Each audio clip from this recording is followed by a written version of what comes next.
be a moment or two. And meanwhile, Steve Backley.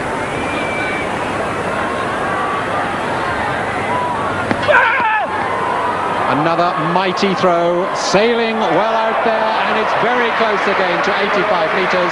Not quite as far as his previous one, but a magnificent series by the winner of the javelin today, Steve Backley.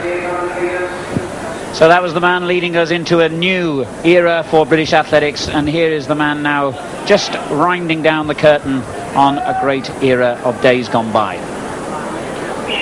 We mustn't make the mistake, of course, of thinking this is just a one-man race, though I'm sure even these other athletes in here, another 10, will regard this as a privilege on their part to be taking part in what is Seb Coe's last international appearance in Great Britain. Eakin Billy will be going to the Commonwealth Games as well.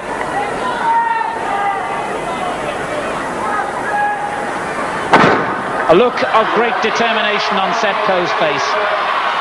Throughout his career, which has obviously had peaks and troughs, he has always been very, very competitive and a man who hates losing, and he certainly won't want to lose here tonight. And he's got the classiest pacemaker in there to help him to a good time that you could imagine. It's Billy Concella, the Kenyan world champion, who since 1987 has had lots of illness and injury problems and hasn't been at his best since. But he agreed, and that's a measure of the respect with which Seb Coe is held. He agreed to pace him here on his farewell appearance in Britain. Morrell has moved into third place, and Eakin Billy, so two of the Auckland representatives, along with Seb Coe, being tugged along here by Concella. And at the bell, Concella's time, a swift 50.74. Seb Coe perfectly placed. The crowd of 17,000, and it's a sellout, won't want to see Seb Coe lose this, and I wonder what's going through the minds of those other British athletes. They could be the villain of the piece here if they overtake it. Concella moves out of the way, halfway down the back straight. Coe is leading, Morrell is third, Billy is fourth, the rest of them a long way back. This is the point from which Seb Coe has won so many of his great races. He kicks, but this time the opposition is well out of sight, as it has been so often down the glorious years of his marvellous career. The whole place is standing and cheering Seb Coe to the line. Eakin Billy is closing in second place, and he even has time for a wave. The curtain falls on a marvellous career as far as British crowds are concerned. We may never see his likes again. 1:45.70, the winning time. And Seb Coe, congratulated by stewards, spectators, fellow athletes, photographers, and 17,000 spectators. He has gone out of his British career on a winning note.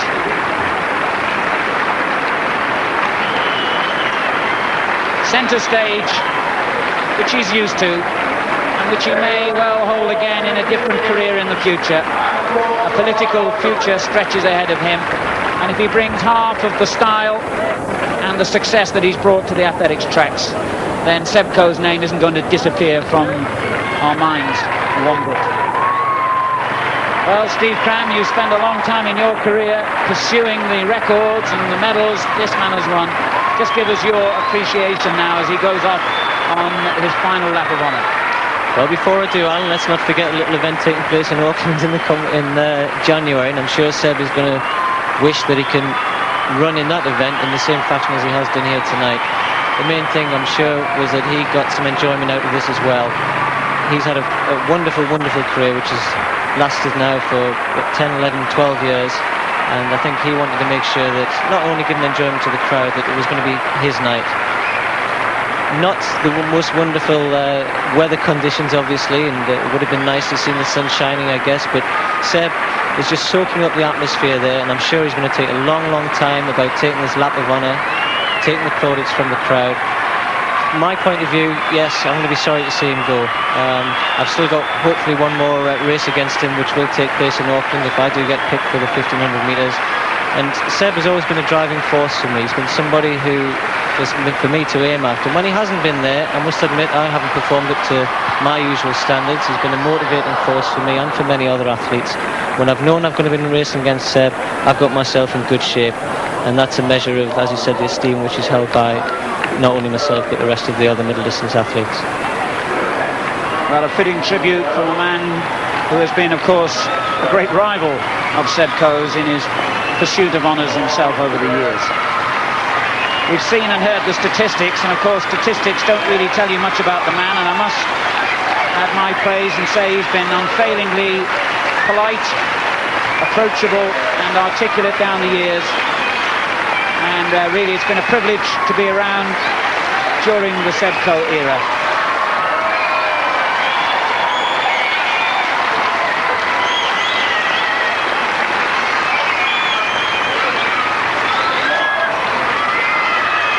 I know that just 24 hours ago, Seb Coe, without seeking any publicity, was at a dinner in Liverpool where they were raising funds for the Hillsborough disaster, and that was the other side of the coin. Earlier in the day, of course, he'd been holding his press conference to announce that he was going to run in the Commonwealth Games. Hardly the ideal preparation for what's going to be, and has already been, a very emotional night for him. As you say, Alan, probably one of the things which people have not accused Seb of, but they've described him as being Mr. Cool and not always appearing to show what emotions there must be inside. But I think tonight we can see on his face he is an emotional man this evening, and why shouldn't he be? And remember, throughout that marvellous 12-year international career, he's never really been involved in a controversy of his own making. In the early days, he was the good guy. Seb Coe, the world's greatest. Well, you can't really top that description, can you? And I was going to say, he was the good guy when Steve Ovett was the villain. They stayed apart, to the eternal regret of every athletics fan, far too often, both on and off the track. They came together and are now friends in the latter years of their career.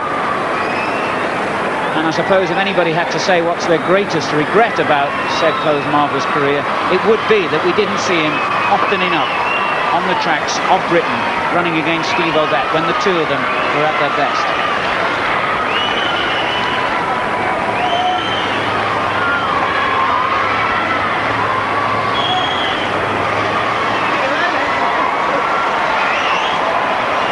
Seb Coe's almost done the slowest 400 metres of his life.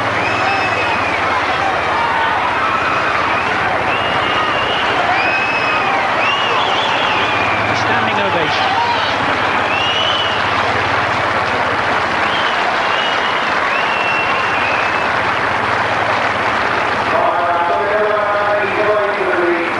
And I've no doubt that tomorrow afternoon Seb will be in a very different surrounding. He's a great Chelsea football supporter. They're playing Tottenham at White Hart Lane, and I'm sure he'll be there. And with the Commonwealth Games in mind in January, he will be looking ahead to the future on a very different platform.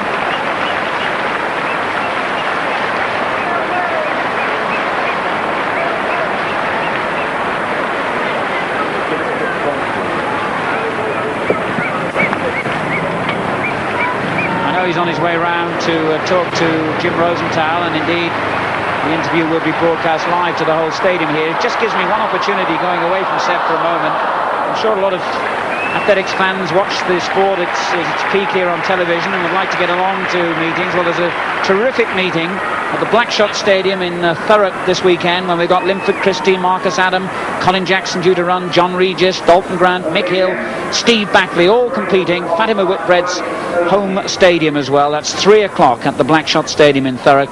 If you want to see close up the stars that come to you on your screens, well, make a note of that date. Just to let you know, we're going live to the stadium as well.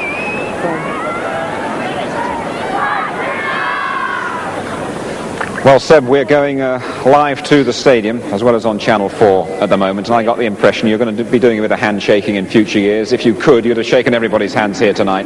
Yes, it's a wonderful way to finish in front of obviously a British crowd, and where, in fairness, all my international athletics has been in the last few years, and Well, it sounds a cliche, but I'm very lucky to have been through a 10-15 year period, supported every step of the way by the kind of crowd that we've seen here this evening. You've always managed to keep your emotions under control. How hard is it doing that here this evening? Very difficult. This is far more of an emotional wrench than I thought it was going to be this morning, but it's nice to leave a stadium with people like this, but also the kind of kids and youngsters that are coming through. We've seen most of the team from Barcelona last week. My message is a very simple one. Just keep supporting, because we're going through the most unbelievable period in British athletics. I don't want to finish you yet, because we're all hoping for great things from you over there in Auckland in January. But in future, when people look back and they say, yes, I remember Seb Coe, how would you like to be remembered? Well, I think as somebody that tried most of the time, well, all of the time, to produce performances that I personally could be proud of. If they've pleased an audience or a crowd, particularly in this country, then that's even more important. But, you know, I just feel that I like to, when I've committed myself to a race, I've committed myself, and it has been a lot easier to have come out of this little island than it would have been in a lot of other countries. How pleasing is it for you that your 800 metres world record, despite all the pundits saying it's going to go this year, remains intact? I'm not a betting man, but I wouldn't have taken particularly good odds in 1981 that it would still be around as I was croaking around at the age of 33. But obviously it's nice to retire with it intact. But it's a record that is there to be beaten. And when I came into the sport 12, 15 years ago at international level, there have been 3 generations since then of 800 metre runners. And the event is getting tougher all the time. I don't think it'll be on the books that much longer. Right. It's a very tough one, this one, but people will ask, what was your greatest moment? What was your favourite race? My favourite, greatest moments have always been when I've had triumphs wearing a British vest. If I had to narrow that down onto 3 occasions, I suppose it has to be the Moscow and the Los Angeles Olympics. And a special moment for me, I suppose, the 800 metres in Stuttgart, where I think it was the Daily Mail at the time described the 3 of us coming out of the clouds like Spitfires. But It was a tremendous evening to get 1, 2 and 3 in a major championship. Just finally, you've said you're not a betting man, but I would like you to comment on some odds down here. 3-1 to win the Commonwealth gold, 7-1 to be a cabinet minister by the end of the century, and 66-1 to be Prime Minister by the year 2010. We've got a few captive voters here to start with. They don't quote Chelsea to win the league, do they? Don't they? No, they're off the book, I think.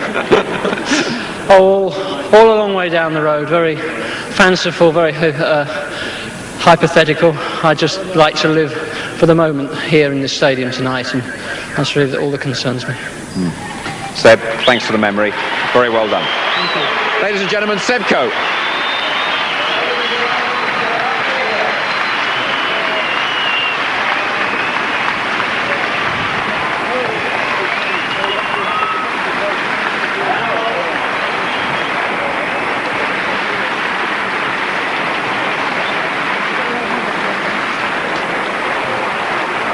And there we are. Seb Coe brings the domestic season to a close here on Channel 4. I hope you've enjoyed our coverage. We've certainly all enjoyed Mr. Coe. Good night.